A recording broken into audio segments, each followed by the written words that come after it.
I have this image in my mind of a man, a prince, a warrior, or a mystic, who stands on top of a desert hill, at sunset, and stares into deep space, stares out into deep things. What great thing has bled into his heart, what blood, what mysterious pulse, what center vein that forces consecration?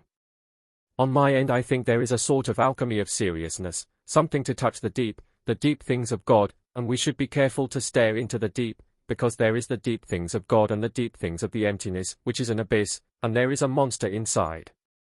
So, the Egyptian mystic, who in ancient times, stared into the deep with his deep focus, was in danger. On our end we behold God, in the light of truth.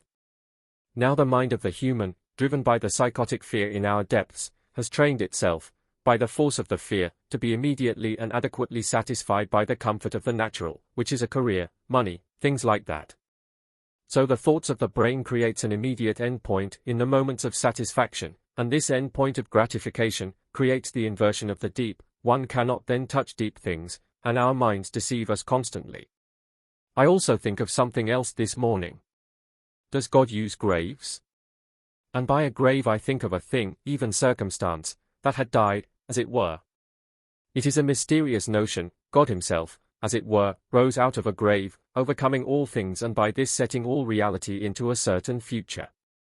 A seed dies, in a manner of speaking, and yields a future, even infinity, or some biological equation thereof, is found within a single seed, as it can perpetually multiply. The new uses the soil of the old. I wish for, and fight for, a steady path without end points. But I lost this fight. People had left, careers had ended, plans had failed, into the rich soil of the new. But there are conditions for the new.